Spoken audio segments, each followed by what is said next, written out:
Dans l'optique de découvrir les interactions entre religion et violence sur un continent africain en pleine mutation, l'Institut catholique missionnaire d'Abidjan a tenu son 11e colloque international sur le thème religion et violence. Ce colloque a refermé ses portes avec succès le vendredi 19 avril. C'est la conclusion de 3 années de recherche intensive dans le cadre du projet l'Église et le développement culturel et humain en Afrique. Diane Blanco et Richard Akeke. L'Institut catholique missionnaire d'Abidjan ICMA a clôturé sa 11e colloque international portant sur le thème religion et violence. Cette colloque représente l'aboutissement de 3 années de recherche intensive dans le cadre du projet intitulé L'Église et le développement culturel et humain en Afrique. L'objectif central de ce colloque était de former et d'informer les acteurs clés et les interactions complexes entre la religion et la violence dans un continent africain en pleine mutation.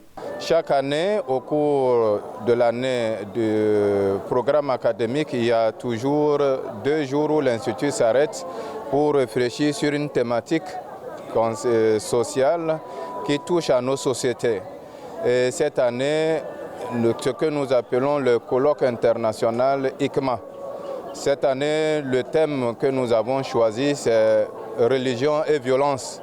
C'est un thème que nous avons développé durant 3 ans avec nos étudiants grâce à l'appui de l'Institut Missio d'Allemagne, Aachen, qui fêtait ses 50 ans et qui nous a suggéré ce thème.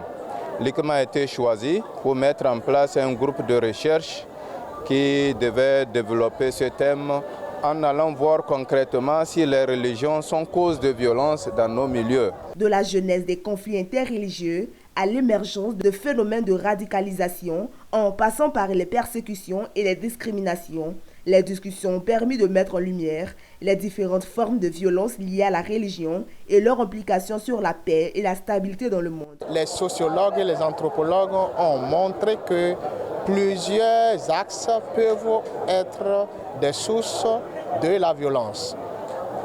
Le premier, par exemple, est la question même de la subjectivité, du sujet, qui est un sujet qui est changeant dans l'espace et dans le temps. Donc par rapport à ça, l'individu même est porteur de la violence s'il ne fait pas attention. Le deuxième axe, c'est de montrer aussi que notre identité, l'identité, que ce soit culturelle, religieuse, politique, peut être aussi une source de violence de la manière dont on l'utilise. À travers ce colloque, l'ICMA a donc jeté les bases d'une réflexion approfondie sur la manière dont la religion peut contribuer à la construction d'un monde meilleur en Afrique et au-delà.